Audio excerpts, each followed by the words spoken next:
ഇന്നത്തേത് ഒരു വിളവെടുപ്പ് വീഡിയോ ആണ് കേട്ടോ. എൻ്റെ മഞ്ഞച്ചെടിയുടെ വിളവെടുപ്പ്. എൻ്റെ ലൈഫിൽ ഞാൻ ആദ്യമായിട്ട് മഞ്ഞൾ ചെടി നട്ട്. ഇത്രയേ ഉള്ളൂ സംഭവം. എത്രയാണ് കിട്ടാൻ പോകുന്നറിയില്ല. ഇത് എത്ര മാസത്തിലാണ് ഇത് വിളവെടുക്കാൻ പറ്റുമെന്നുള്ള കാര്യം എനിക്കറിയില്ല. എങ്കിലും ഇല കുറച്ച് വാടുമ്പോൾ ചെയ്യാം എന്ന് കേട്ടിട്ടുണ്ട്. സോ നോക്കാം. മഴ ആയത് കാരണം ഒരു ചെടി എനിക്ക് പരാമരിക്കാനുള്ള സമയം കിട്ടുന്നില്ല. കുറച്ച് കീറുകളൊക്കെ ഉണ്ട്. ഇതൊക്കെ പുഴു പിടിച്ച് കേട്ടതാ. ഇതൊക്കെ ഇനി ഒരു ദിവസം ഇതിനു വേണ്ടി ഇറങ്ങണം. ഇവിടെ ഞാൻ വെറുതെ ഒരു കഷ്ണം മഞ്ഞൾ കൊണ്ട് നട്ടതാണ് കേട്ടോ. നമ്മൾ ഈ വീട്ടിൽ വന്ന ആദ്യത്തെ പൊങ്കലിന് കുറച്ച് ഗ്രാൻഡായിട്ട് തന്നെ സെലിബ്രേറ്റ് ചെയ്തു. നമ്മുടെ പക്ക തമിഴ്നാട് സ്റ്റൈലിൽ കരിമ്പ് മഞ്ഞളിൻ്റെ ആ ഒരു ചെടിയോടെ ഇല്ലേ, അങ്ങനെയൊക്കെ ചേർത്ത് വെച്ച് സൂര്യഭഗവാനെ നിവേദിക്കാനൊക്കെ വാങ്ങിക്കില്ലേ. അപ്പോൾ അതിൻ്റെ ഒരു പീസ് കയ്യിലുണ്ടായിരുന്നു. അതിനെ വെറുതെ കൊണ്ട് നട്ടതാണ്. മാത്രമല്ല, ഞാൻ എവിടെയോ വായിച്ചതാണോ അതോ കേൾവിയാണോ എന്നറിയില്ല, നമ്മുടെ കൃഷ്ണ തുളസിയോട് ഒപ്പം ഈ മഞ്ഞളും കൂടെ ചേർത്ത് നട്ട് അത് ഡെയിലി കണി കാണുന്നത് നല്ലതാണ്. അത്രത്തോളം ശരിയെന്ന് എനിക്കറിയില്ല. തുളസിയിൽ കൃഷ്ണൻ്റെ അംശവും മഞ്ഞളിൽ ലക്ഷ്മി ദേവിയുടെ അംശവും ഉണ്ട്. അപ്പോൾ ഇത് രണ്ടും ചേർത്ത് നടുന്നത് നല്ലതാണ് എന്ന് ഞാൻ എവിടെന്നോ എനിക്കൊരു അറിവ് കിട്ടിയിട്ടുണ്ട്. അപ്പം നല്ലത് തന്നെയാണല്ലോ, ദോഷമല്ലല്ലോ എന്നുള്ള രീതിയിൽ ഞാനതങ്ങനെ വെറുതെ നട്ടതാണ്. ഇടയ്ക്കിടയ്ക്ക് വന്ന് അത് ഓർമ്മ വരുമ്പോൾ കണി കാണാറുമുണ്ട്. രാവിലെ എണീക്കുമ്പോൾ ഇത് കിഴക്ക് സൈഡിലുണ്ടാവും. അപ്പം അങ്ങനെയും എനിക്കൊരു ശീലമുണ്ട്. പക്ഷേ ഇതിൻ്റെ എങ്ങനെയാണ് കൃഷി ചെയ്യണതെന്നും ഇത് എപ്പോഴാണ് മെച്ചൂർഡ് ആവണതെന്നും അതൊന്നും എനിക്കറിയില്ല. അപ്പോൾ അതിനുവേണ്ടി കുറച്ചിങ്ങനെ ചാനലുകളൊക്കെ ഇങ്ങനെ ചെക്ക് ചെയ്തപ്പോൾ കണ്ടു കിട്ടിയതാണ്. മഴ സമയങ്ങളിൽ അങ്ങനെ കൂടുതൽ നാളെ നിർത്താൻ പാടില്ല. വെള്ളം കൂടുതൽ ഇറങ്ങുകയാണെങ്കിൽ ഇഞ്ചി മഞ്ഞൾ പോലുള്ള ഇത്തരം ചെടികളൊക്കെ പെട്ടെന്ന് അഴുകിപ്പോവും. അങ്ങനെ കേട്ടു. അപ്പോൾ അത് കാരണം ഇന്ന് തീരെ വയ്യ, എങ്കിലും ഇന്ന് തന്നെ എടുക്കാമെന്ന് വിചാരിച്ചിട്ട് ശ്രമിച്ചതാണ്.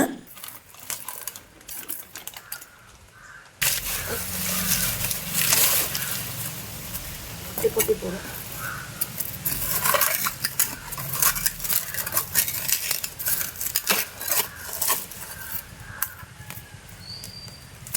എടുക്കേണ്ട സമയമൊക്കെ കഴിഞ്ഞോ അതോ ആയില്ലയോ എന്ന് കൂടെ അറിയില്ല.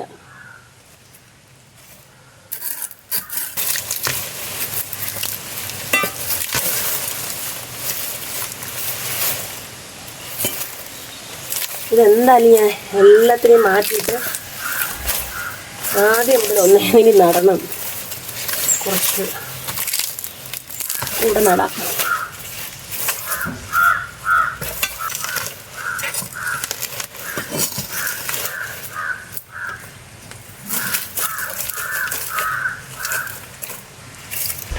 ഇത് കണ്ട, ഇതൊരു വലിയ എൻ്റെ വേരാണ്. ഇതിൽ ഒത്തിരി മഞ്ഞൾ ഇരിപ്പുണ്ട്. നമുക്കൊന്ന് കഴുകിയിട്ട് നോക്കാം. ഓക്കെ, ഞാനപ്പോൾ എല്ലാം എടുത്തിട്ട് കാണിക്കാം.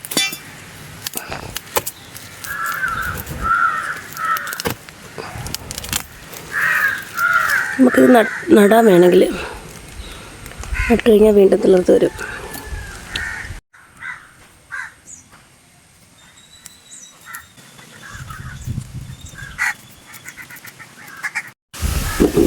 അപ്പോൾ എനിക്ക് ഇത്രയും കിട്ടിയിട്ടുണ്ട്. നമുക്കിതിനൊന്ന് നന്നായിട്ടൊന്ന് കഴുകിയെടുക്കാം. ഇതിന് എനിക്ക് കുറേയൊക്കെ മാറ്റേണ്ടതുണ്ട്. ഒരു മണ്ണിര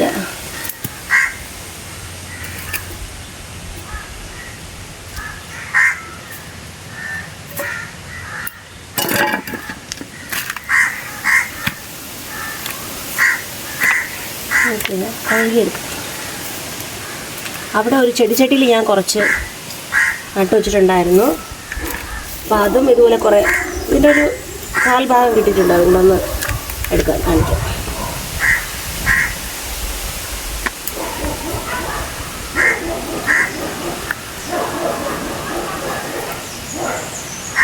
സോ നമുക്കങ്ങനെ ഒരു ബാസ്ക്കറ്റ് നിറയെ, ഒരു കൂടെ നിറയെ കിട്ടി കേട്ടോ. ഇവിടെ ഒരു മൂട് ഞാനൊരു ബാഗിൽ വെച്ചിരുന്നു കേട്ടോ, ഗ്രോ ബാഗിൽ. അത് ആൾറെഡി ഇളക്കിയിട്ടിരിക്കുകയായിരുന്നു. അപ്പോൾ അതും കൂടെ എടുക്കാം.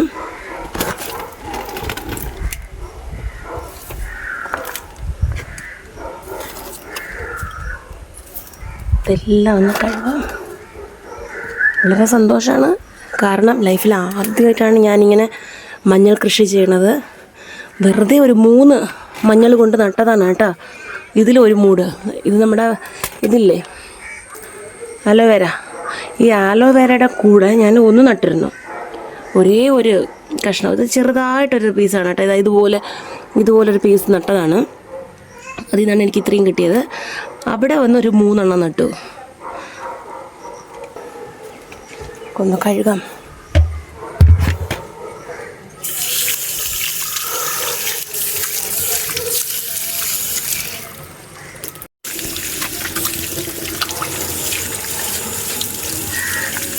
അതിനിടയ്ക്ക് കുറേ കൊതു കടിച്ചു.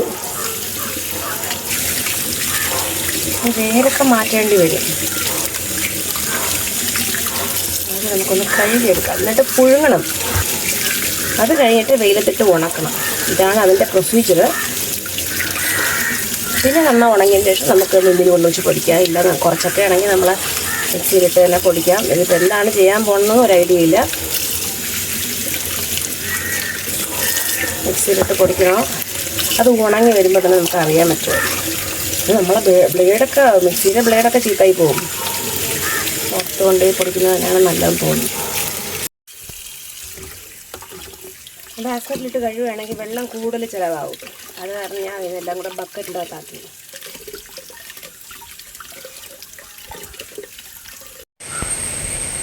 ആദ്യമൊക്കെ നമ്മളെ വീട്ടിൽ മഞ്ഞൾ പൊടിയാണ് വാങ്ങിക്കാറുള്ളത്, പാക്കറ്റിൽ വരുന്നത്. പിന്നെ കുറേ കാലം കഴിഞ്ഞപ്പോൾ അതൊന്നും വാങ്ങിക്കാൻ പാടില്ല എന്നുള്ള ഇതായപ്പോൾ വിരൽ മഞ്ഞൾ വാങ്ങിച്ച് പൊടിക്കുമായിരുന്നു. പക്ഷേ ഇപ്പോഴാണ് മനസ്സിലായത് ഇത് നട്ട് അതിൻ്റെ വിളവെടുക്കാൻ വളരെ എളുപ്പമാണ്. ഞാൻ ഇതിനു വേണ്ടി ഒരു കെയറും കൊടുത്തിട്ടില്ല.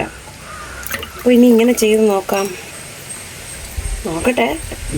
വെന്ത് അതൊന്ന് സ്റ്റീം ചെയ്ത് പൊടിച്ച് വരുമ്പോൾ എങ്ങനെ ഇരിക്കണമെന്ന് നോക്കട്ടെ. കാരണം അതൊക്കെ ഫസ്റ്റ് ടൈം അല്ലേ, അതിനൊരു ത്രില്ലാണ്. ഇടയിൽ കുറച്ച് ബ്രേക്ക് എടുത്തിട്ടാണ് ഞാൻ വീണ്ടും വന്ന് മഞ്ഞൾ കഴുകാൻ വന്നത്.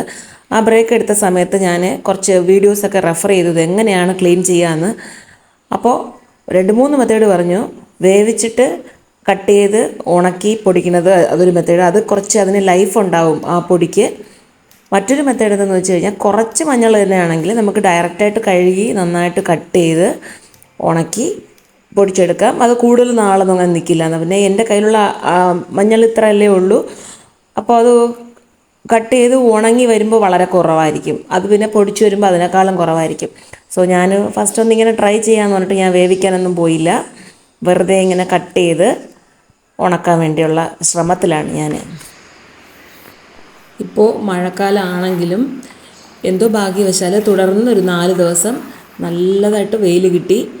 സോ ഈ പരുവത്തിൽ എനിക്ക് ഉണങ്ങി കിട്ടിയിട്ടുണ്ട്. ഇനി നാളെ ഒരു ദിവസത്തെ ഉണക്ക് കൂടെ ഉണ്ട്. അതുകൂടെ കഴിഞ്ഞിട്ട് ഞാനൊന്ന് പൊടിച്ചിട്ട് നിങ്ങൾക്കിത് കാണിച്ചു തരാം. അപ്പോൾ ഞാൻ നന്നായിട്ട് പൊടിച്ചെടുത്തിരിക്കുകയാണ്. വീട്ടിൽ മിക്സിയിലൊന്നും വെച്ച് പൊടിക്കാൻ ട്രൈ ചെയ്ത് നോക്കിയില്ല. ഞാൻ കടയിൽ തന്നെയാണ് കൊണ്ടുകൊടുത്ത് പൊടിച്ചിട്ടുണ്ട്. നന്നായിട്ട് എനിക്ക് വളരെ സന്തോഷമാണ് കേട്ടോ. എൻ്റെ ലൈഫിൽ ഇതൊരു ആദ്യത്തെ ഒരു സംഭവമാണ് ഇങ്ങനെയൊക്കെ മഞ്ഞൾ കൃഷി ചെയ്തെടുക്കുന്നത്. അപ്പോൾ എനിക്ക് സാധിച്ചുവെങ്കിൽ തീർച്ചയായിട്ടും നിങ്ങൾക്ക് എല്ലാവർക്കും സാധിക്കും. എനിക്കിവിടെ കുറച്ച് മണ്ണ് മാത്രമേ ഉള്ളൂ, ബാക്കിയെല്ലാം ഇൻ്റർലോക്ക് ഇട്ട് വെച്ചിരിക്കുകയാണ്. അപ്പോൾ നല്ല തറകളൊക്കെ ഉള്ളവർക്ക് തീർച്ചയായിട്ടും ഒക്കെ സാധിക്കും. ഒന്നിൻ്റെ സ്ഥാനത്ത് ഒരു 3 മഞ്ഞളങ്ങ് നട്ട് കഴിഞ്ഞാൽ നമുക്ക് ആവശ്യത്തിന് മഞ്ഞൾ കിട്ടും കേട്ടോ. അപ്പോൾ ഇതെല്ലാം ഒന്ന് ട്രൈ ചെയ്ത് നോക്കൂ, സാധിക്കുന്നുള്ളവർ. എൻ്റെ ഈ വീഡിയോ ഇഷ്ടപ്പെട്ടുവെങ്കിൽ ലൈക്ക് ചെയ്യൂ, ഷെയർ ചെയ്യൂ, കമൻറ്റ് ചെയ്യൂ. പിന്നെ ആദ്യമായിട്ട് കാണുന്നവരാണെങ്കിൽ എൻ്റെ ചാനലൊന്ന് സബ്സ്ക്രൈബ് ചെയ്യാനും മറക്കല്ലേ. അപ്പോൾ നമുക്ക് വീണ്ടും കാണാം. Till then, bye for now.